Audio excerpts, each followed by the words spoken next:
नमस्कार मित्रांनो, सैराबरा चॅनलमध्ये तुमचं खूप स्वागत आहे। आता आपण कात्रज येथे आलेलो आहे। कात्रज सर्प उद्यानामध्ये आपण आता विविध वन्यजीव आणि सर्प यांची माहिती घेणार आहोत। तर चला आपण या व्लॉगमध्ये कंटिन्यू करूया।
मित्रांनो, आता आपल्याला बिनविषारी अजगर बघायला मिळते। अजगर आहे हे, आणि अजगर हे याची लांबी साधारण 15 फुटापर्यंत असू शकते। साप, उंदीर, घुशाच्या छोट्या प्राण्यांपासून हे अजगर अगदी माणसापर्यंत ही खाऊ शकते।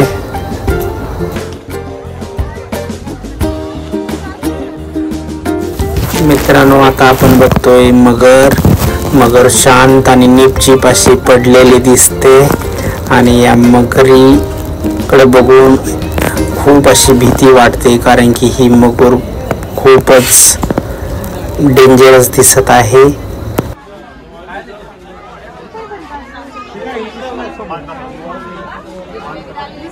मित्रांनो, आता आपण बघतोय पानकासव। हे पानकासव चिखलातलं पण बसतं, अगदीशा तांबूस कलर, आणि छोटे मासे, खेकडे हे याचं अन्न आहे।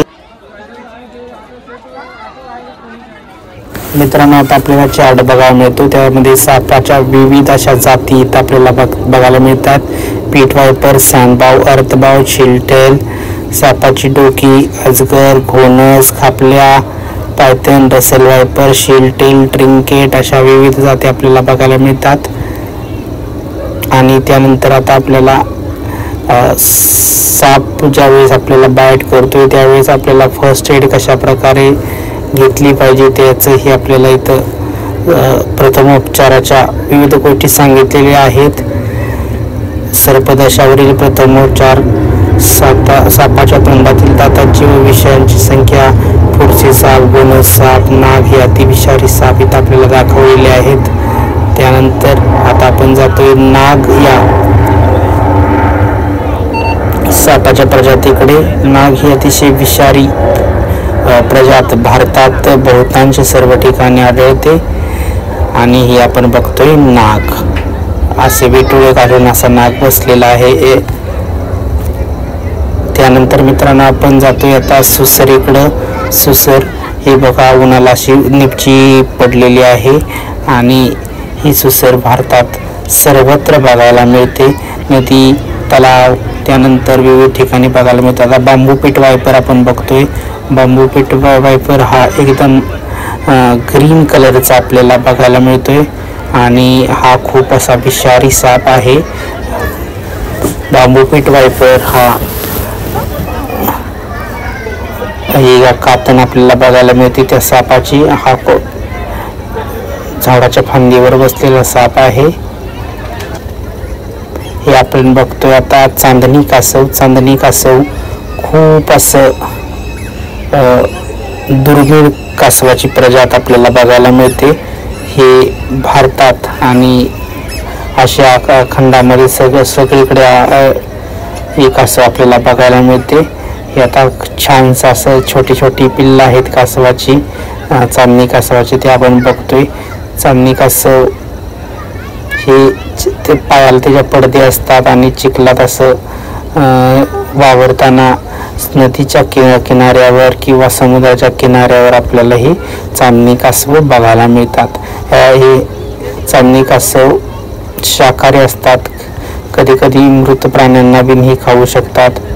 आता मित्रांनो आपण चाललेलो आहे दुसऱ्या सेक्शनकडं. आता इथं आपल्याला चांदणी कासवच अजून एकदा बघायला मिळत आहेत, कारण की चांदणी कासव इथं भरपूर प्रमाणात इथं 2 ठिकाणी उपलब्ध आहेत बघायला.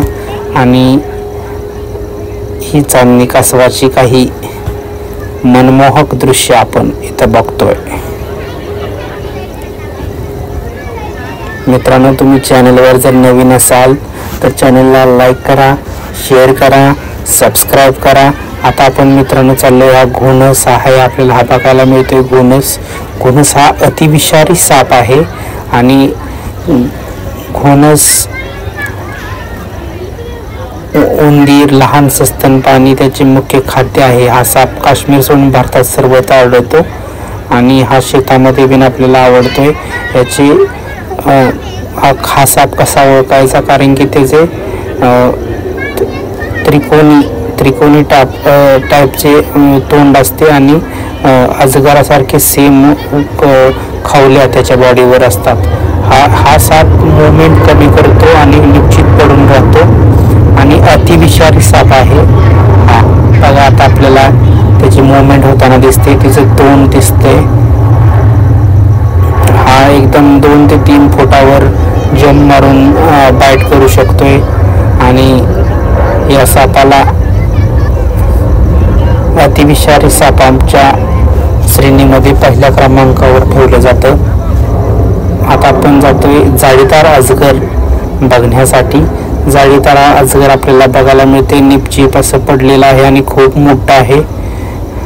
या जाळीमध्येच त्याला ठेवलेलं आहे, कारण की हे जाळीदार अजगर कोणत्याही पक्ष्याला वेटोळं घालून त्याची मज्जासंस्था एकदम निकामी करून टाकते आणि खूप असं डेंजरस आहे. अगदी ते शेळ्या मेंढ्या बिन खाऊ शकतं. आता आपण बघतोय लाल कानवाला कछुआ, छोटं कासव. हे पुणे स्नेक पार्क, पुणे सर्प उद्यान. आज रविवार असल्यामुळे खूप गर्दी आहे. ही आता आपण कासव बघतोय, ही नॉर्मली कासव आहेत. भारतात अशी विविध प्रजाती आहेत कासवांच्या. मित्रांनो, सर्पदंश कसे टाळावे याची जनजागृती विविध ठिकाणी आपल्याला केलेली बघायला मिळते आणि हीच त्याची काही माहिती आपल्याला मिळते की सर्पदंश झाल्यानंतर कोणती आपण प्रिकॉशन घेतली पाहिजे. आपण जास्त भीती बाळगली नाही पाहिजे. एका जागेवर थांबलं पाहिजे. रात्री बाहेर जायचं असलं तर टॉर्च, बॅटरी या साधनांचा उपयोग आहेत. घरात आपण जमिनीवर न झोपता पलंगावर किंवा कॉटवर झोपलं पाहिजे. अशा ह्या गोष्टी आपल्याला इथं बघायला मिळतात. तर आता मित्रांनो, आपण या कात्रज सर्प उद्यानामध्ये वेगवेगळ्या ठिकाणांचा असाच आढावा घेतोय. आता आपण व्लॉगमध्ये असंच कंटिन्यू करा.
खाली नाही दादा 40 रुपये दिले बघ तुला बाहेर खाली.